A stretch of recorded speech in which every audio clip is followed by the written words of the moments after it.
Okay, we had a little walk there. I forgot to check my steps to make sure it's working, but I'm just reading.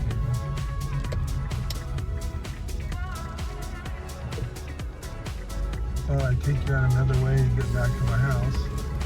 A little bit through the country. Kind of look at some vineyards and stuff. Normally on Saturdays and Sundays, this lake is packed. And then over here, we've got a little aquatic center where you can rent, boards and stand-up boards and kayaks. And we have our own kayaks, so we just have not made an effort to come over here. I think I'm going to ask my wife if she wants to come over here after she gets off of work. And maybe we can go kayaking, or we can go for a walk.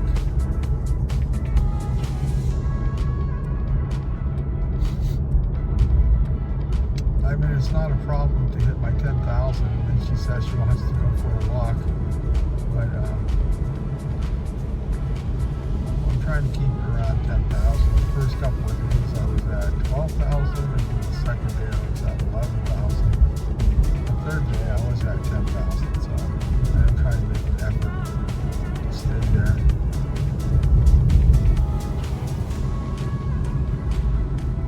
It's always amazing to me how you've got a lot of young people and they just want to drive like maniacs, drive as fast as they possibly can, just to come up to a corner and have to stop. But I don't mind, it doesn't bother me anymore. Each his own. It's like burning out the tires on your truck or your car to show how powerful your engine is, but you're just showing that you have lack of traction on the back. And you're wearing out your tires. Now, I have to admit I did that too when I was younger. But you did get it out after a while, especially when you're paying for the tires.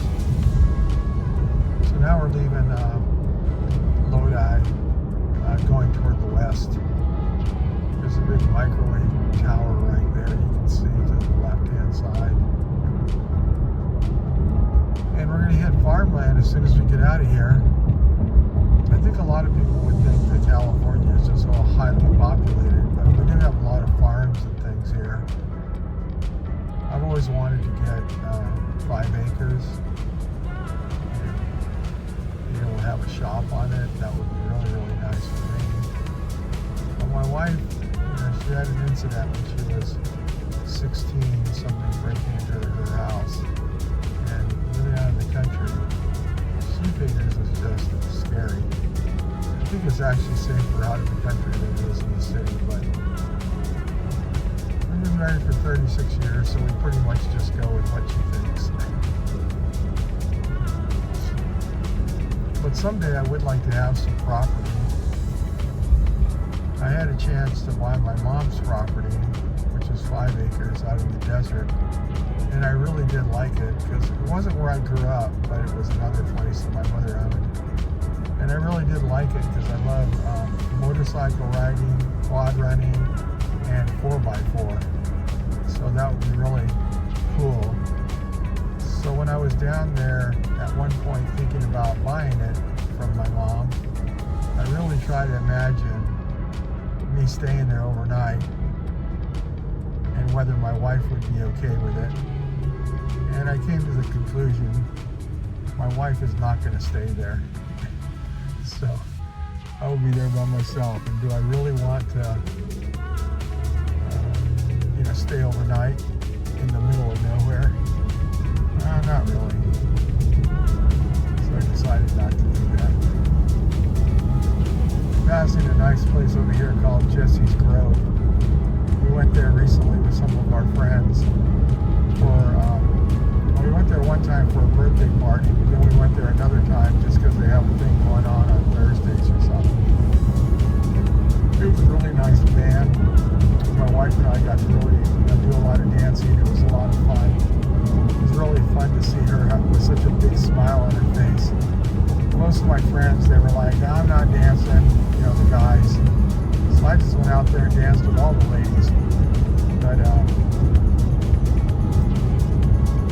I have a philosophy say no all the time. So whenever my wife asks me, do you want to dance? My automatic response is, yes, I do.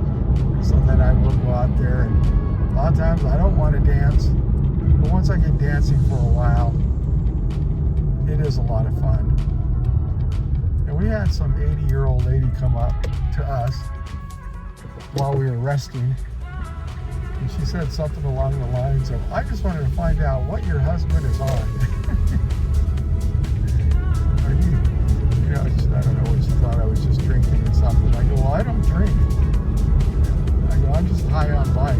Oh, that's a really nice Tudor over there. Let's see it right there. Beautiful house. This is out in the country, close to our town. Actually, just another way to get around. But it's beautiful out here. Some of these palm trees up there, that's been there a long, long time. Probably when we look at the house, it'll be a older house with a barn.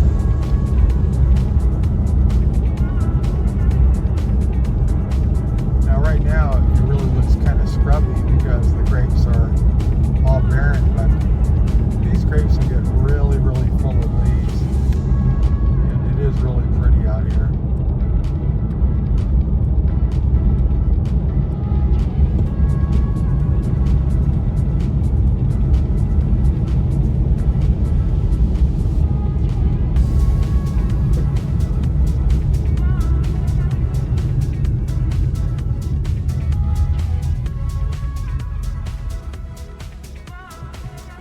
I've seen how some of these guys that do van life, they have a place down in Arizona.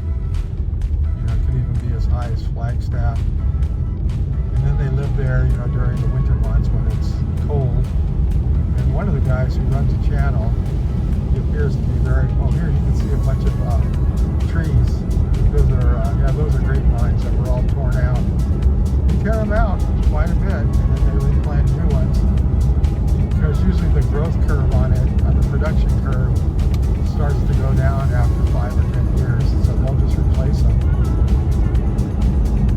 But what I was saying, this guy Bob, he has a place in Arizona, but he's actually from Alaska. And it was after his divorce that he ended up living out of his van, I think. I think it was a van. But he didn't have, anything after the divorce. And he come to find out that he really liked living in his van. So it's one of the reasons I kind of started van life, although I found it a lot. I found my van a long time before I found his channel.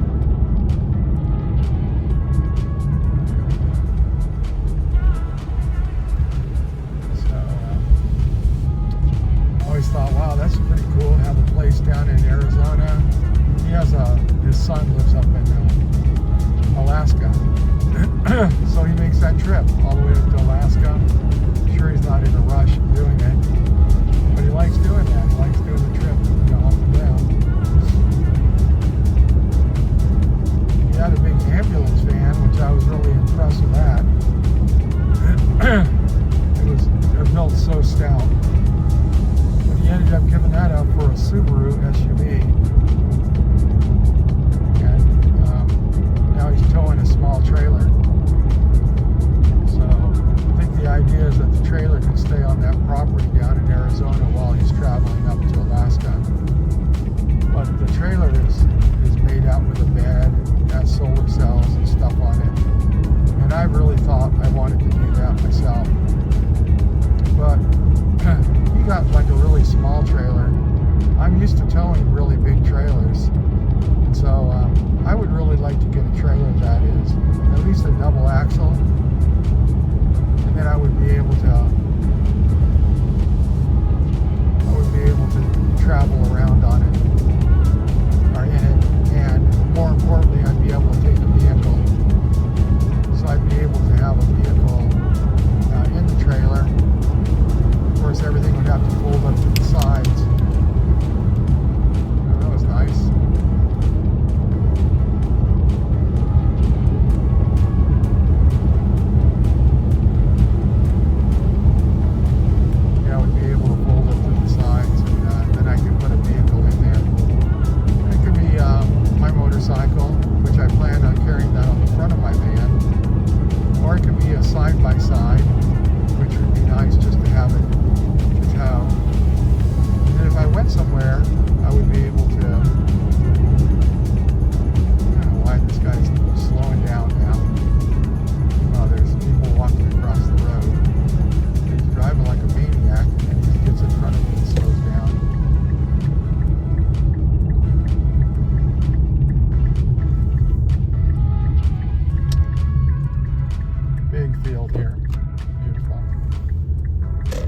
This is a horse farm over on this one side here.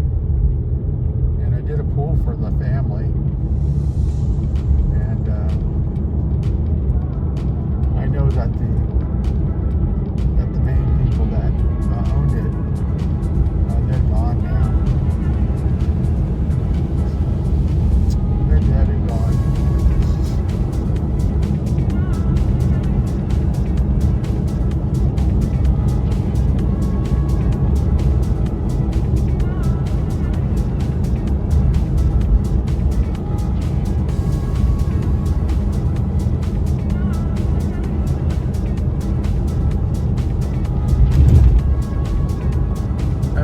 Seeing some of California.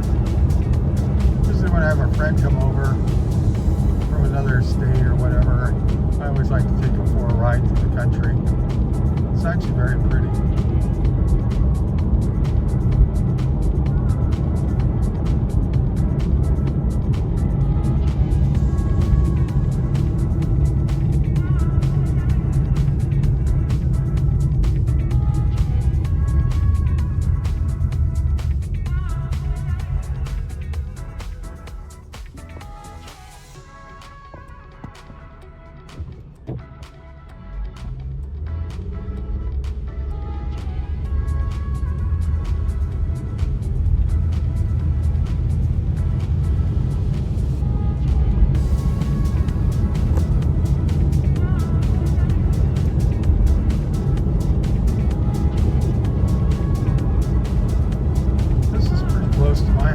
Sometimes when the wind is blowing just the right way, you can see that big cattle. It's a dairy. A lot of cows out there. You can smell them.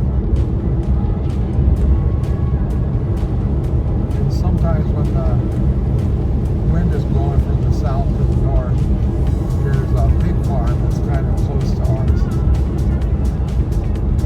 It's funny because a lot of people move out to the country, move out to where we live, and these places have been here for probably 100 years. And then the people in the subdivision are complaining about the smell.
Houses that are built exactly the same. You see this a lot.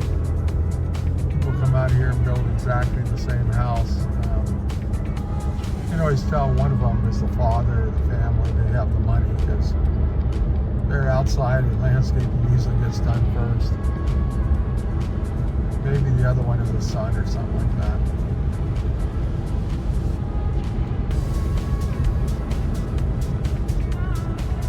This up here is a tree farm. It's been here for many, many years.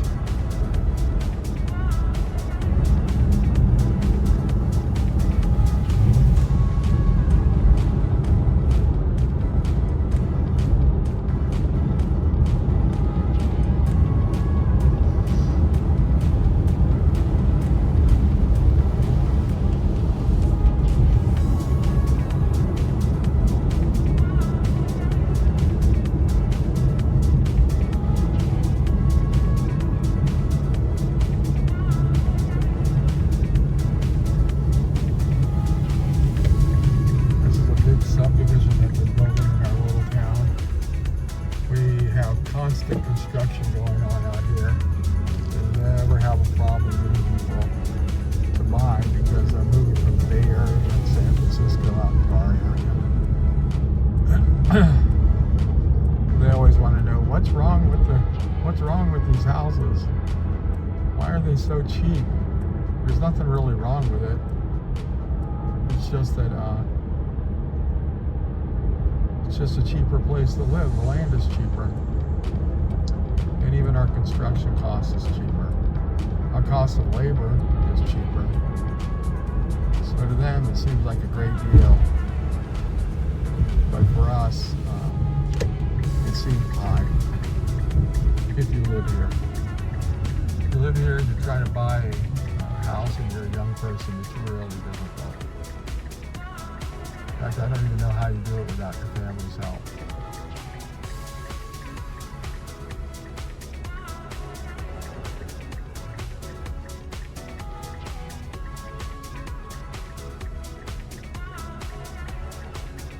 It's funny because my oldest son, has approached me a couple of times about, that he would love to live in our house that we live in. But our house is super expensive. There's no way he can afford it. And he has a brother and a sister, so I'm like, well, I can't give you the house. I'm gonna have to split it equally in 3 different parts. So if something happened to me, I know my wife would stay there, and we talked about her possibly having them move in. I don't know if she's gonna do that, but to help out with her, the house is big enough, we have extra rooms. But I think if something were to happen to my wife, then I probably would just put it up for sale. It's not really where I want to live, where I want to be, but my wife loves it, so that's why we're here. And then I'd have cash to be able to help out the kids and help them buy a house. But they have to be responsible by that time, and they also need to have the ability to make payments. I don't want to be drawn into that. Well, thanks for watching, and I hope you enjoyed the ride. Thanks for coming along with me, and have a great day.